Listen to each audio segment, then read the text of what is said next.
Hello, once more. Again, you find me wearing my woolly um, thing.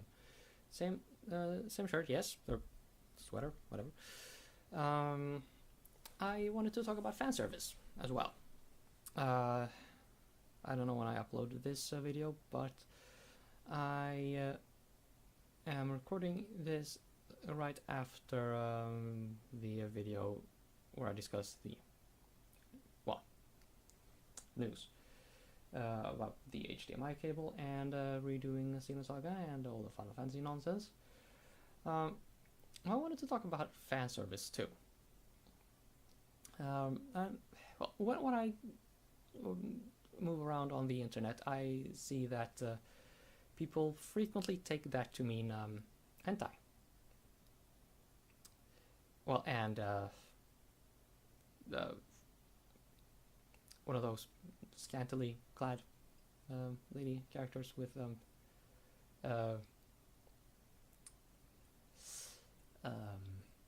king size assets.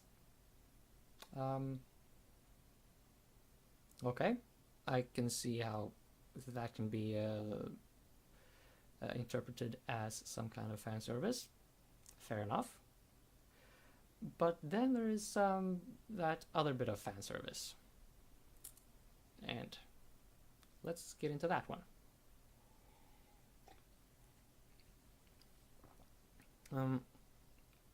See, for I have no idea what reason, I went and got this nice little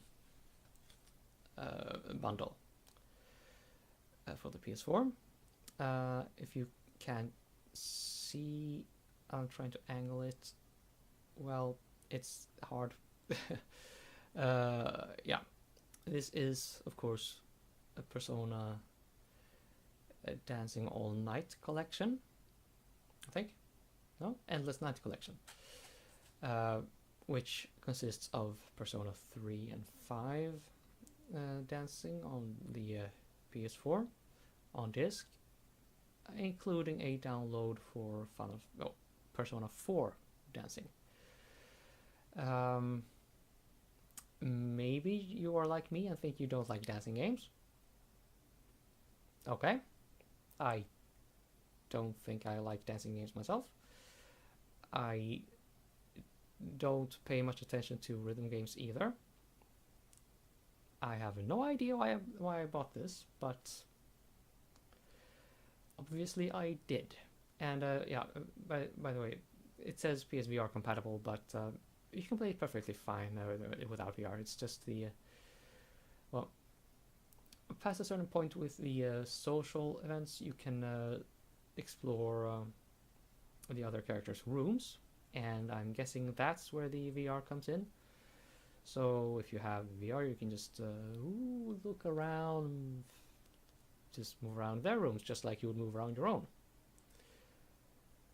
which is probably cool for a few minutes. But why do I bring this up in a fan service context? Well, obviously, fan service is the name of these games, all three of them, and you have all the kinds of fan service.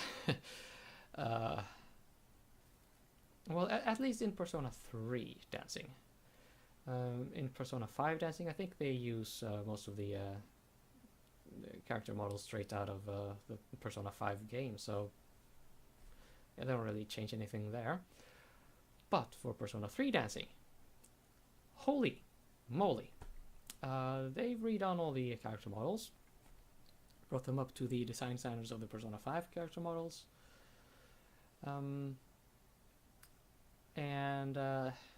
that's the difference between the well, I guess chibi is what they call the design philosophy they used for the Persona 3 on the PlayStation 2, the character models anyway.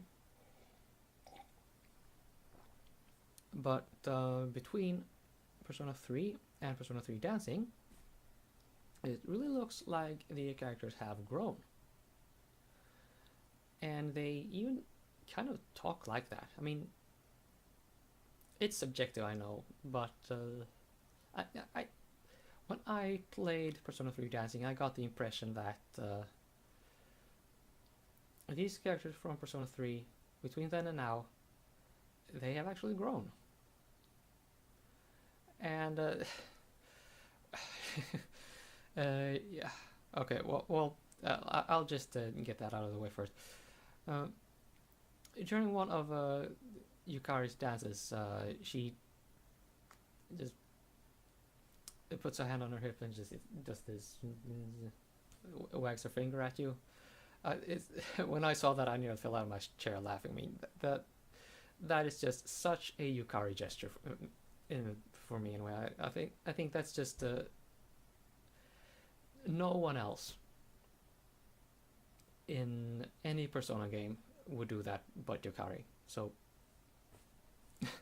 seeing her actually do that is just okay. Maybe I'm just easy like that, but there's more. There's more. Well, again, we come back to the slightly hentai-ish version of fan service in connecting to Yukari. Of course, with her redesign, there's a reason to believe that her rack was enlarged a little bit. It's like tiny smidgen. They mark on that in the game. They do. I swear to God. It's not just me making that up. The game brought attention to that.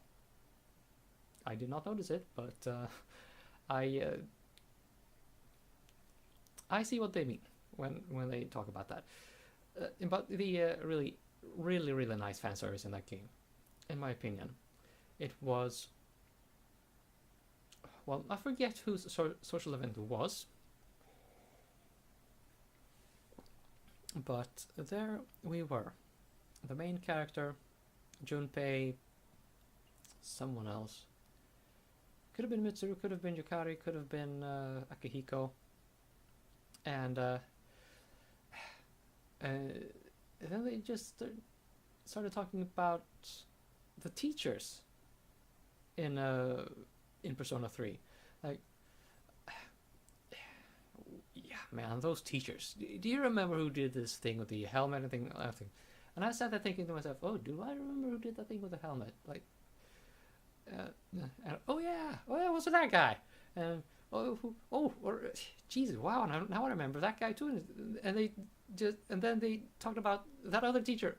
This is in the game, and I was like, ooh, like I was connecting with the game. It's just such a. It's so hard to just put a finger on it, unless you experience it for yourself. I mean, if you play Persona 3 and enjoyed the game, if you remember the teachers as being just delightfully kooky, just play Persona 3 Dancing, please.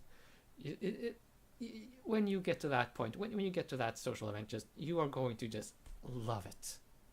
If you're like me, anyway. So, well, at least Persona 3 Dancing is sort of for that, I mean, in that perspective. Persona 5 I find to be less fun in the fan service department. That said, seeing Morgana at the drums, just bashing away. I just put the teacup away. It was nice. It was nice. If you enjoyed Persona 3, if you enjoyed Persona 5, and if you played Persona 5, just fuck you if you do not enjoy it. If you say you do not enjoy Persona 5 when you played it, you are lying. Yeah. Well, okay. Those games are not for everyone, but just what is wrong with you? You do not enjoy Persona 5.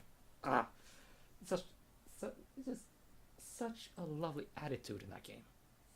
They just give a big old middle finger to everything, and the visual design just, well, yeah, that game just it doesn't need fan service. It is all the kinds of fun right there, right then and there. So I'm going to try to not talk about that anymore. I put the Persona Endless Nights collection there. Now we're coming back to Xenosaga and Bandai Namco. Yes. Not Xenoblade. Not Xenoblade Chronicles 2. Well, for the simple reason, actually, that I enjoyed Xenosaga a lot more than I enjoyed Xenoblade. Any Xenoblade game. Although, when I found when I got to the point in Xenoblade 2 where the atmosphere was more like the cathedral ship in Xenosaga Episode 1, I was like, sorry. Ooh. I was so excited about the game. Everything up to that point, I felt was a slog. Why am I even doing this? Okay, I had pretty much decided up to that point that after Xenoblade 2, I'm done with the series. Xenosaga 2 is where it's at. But then they got to that point, which is chapter 7, if I remember correctly. And I was so excited. I mean, I was just looking at the pictures. It was... Well, if you haven't played the game yourself, there's this part of the world below the clouds where you have a lot of ruined buildings. It's a lot of black and, well, gray. Really dark gray, black and green. It feels just unpleasant, chilly. Just going through that part of the game. Unsettling, unnerving. It's just I wouldn't say frightening, but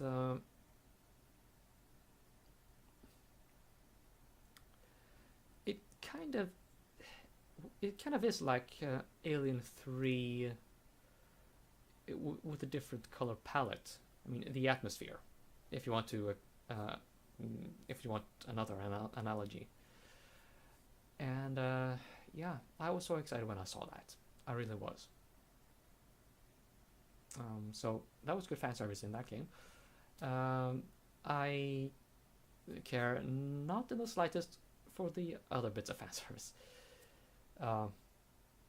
Although, okay, to get Shulk and Fiora back in the arena DLC thing, okay, that's good fan service too. But another thing in Xenosaga, and if you see me looking over here, that is because I have something here that I want to show you in just a just a little bit. I'm going to reach for something over here in a minute. Yeah, KOS-MOS, you may recall from Xenosaga.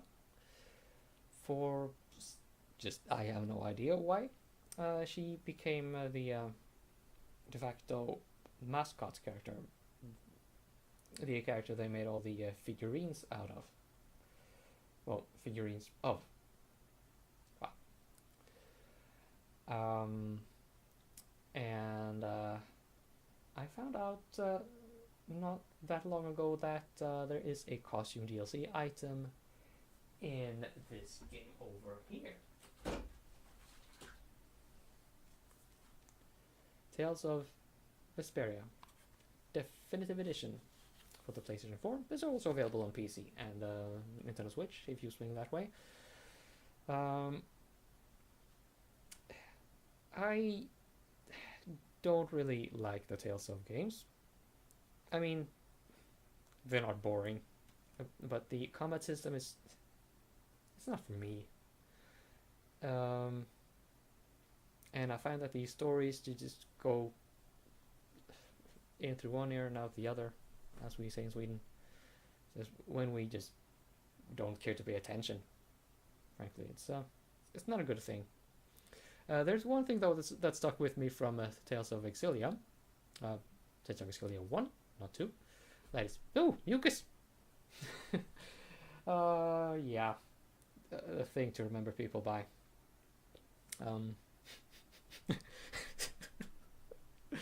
Yeah, I don't know. I'm just terribly amused by that one thing.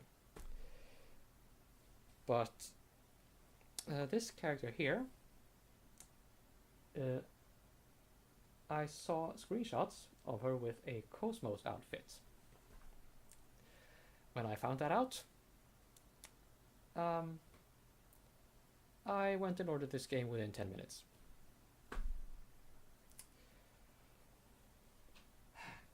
Fan service. And on that note, at some point I also got this in the mail, and I am very, very careful with this because the center of gravity is just stupid. And you may recognize this as the ESDina in the episode 3 design. Or, well, yeah, it has to be episode 3 actually, because you get these bits and those for the X-Buster attack. You can also see that it is attached to a base here. And that's another nice bit of fan service. You can't really see it on the camera, but here, where I have my fingers right now, maybe if I lift it a little like this, hopefully I won't drop the figurine on my keyboard, which is right below here. That'll make an ungodly noise. Here, you have a silhouette of the Compass of Order. Fan service. That's fan service. Now, this, as you can see here, that you can move most of the bits on this, and I don't think you can really see it or get an impression of it looking at this figure from the front. But if we turn it sideways, see that these things are freaking massive. This bit right here, I think it weighs like about 2/3 of one of these things. The center of gravity is so far in this direction that just trying to get it to stand up, get this on the two little prongs that you have right here under the shoulder bits here. It took me days, maybe even a week, just to the head is a little off center. Well, yeah, basically you have this whole thing balancing on two or 3 millimeter high plastic nubs. Getting it to balance was fucking hard. Yeah, adults with the grown-ups are difficult. You know, I figured I would actually at some point do this video and complain at the end. Hey, Bandai Namco, if you could like announce plans for a remaster or remake before I figure out how to put this together, that would be great. But then I figured out how to put this together, so well, can't do that anymore. So when it comes to fan service, obviously the thing with Persona 3 dancing, that is really the best use of fan service I have ever seen. Good on you, Atlas. Keep that up. Just as much of the good fan service and as little of the hentai fan service, and we'll be friends. We'll be very good friends. um, but for 2018, in between Tales of Vesperia, well, what else did they do?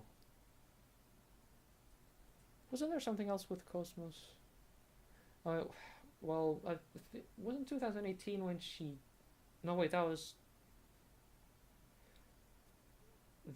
was when they introduced Elma from Xenoblade Chronicles Cross on the Wii U into the arena mode in Xenoblade 2, right? Oh yeah, right. I was not talking about Xenosaga for once. Ace Combat is another series published by Bandai Namco, and they recently released episode... Well, can I just for 1 minute get Xenosaga out of my head? Ace Combat 7, released not a long time ago on the PS4, on the PC and Xbox One as well. What all those platforms.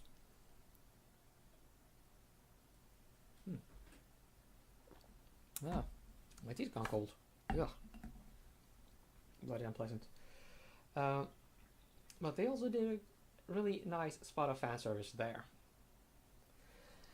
And what I'm talking about is, of course, how they included a remaster for PS4, not a full remake, but pretty damn close, of Ace Combat 5. Squadron Leader or Unsung War, depending on where in the world you are. Squadron Leader for us Europeans, which is a much sillier title than Unsung War. Well, less pretty title anyway. Including that with the pre-order for Ace Combat 7.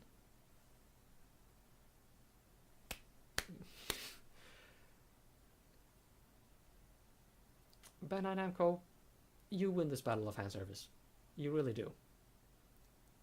Maybe not in quality, but absolutely in terms of quantity. Just Tales of Vesperia with the KOS-MOS DLC costume thing, the character thingy. Ace Combat 5 together with Ace Combat 7, and I mean all the references that you already have in Ace Combat 7. It's just it references all the things in Ace Combat 4, Ace Combat 5. Just why they did nothing with Ace Combat 6, and why they did not even mention Ace Combat 6 in the developer diaries that they posted on YouTube, I will never understand. I got the impression that Ace Combat 6 was pretty well received, actually. Although, seeing as all the other Ace Combat games were on PlayStation, that was maybe a bit of a strategic mishap, putting Ace Combat 6 on the Xbox 360. But, wow. That's a good fan service. Already in Ace Combat 7. And then you got the fan service of Ace Combat 5 on the modern hardware. Together with that, like, double the Ace Combats, double the fun, same price. Bandai Namco, you win. But you start taking notes from Atlas, okay? I want to see some good fan service. Sorry. It's just no. Atlas, they did fan service well. They did it right. They did all the different kinds of fan service. I find that Bandai Namco only does the costume and less than a little more shady fan service. I'm talking about the hentai-ish. Let's just leave it at that and play video games, shall we? Actually, no. I need to prepare the dinner. No. Okay, so that's that. See you back in Neverwinter Nights 2.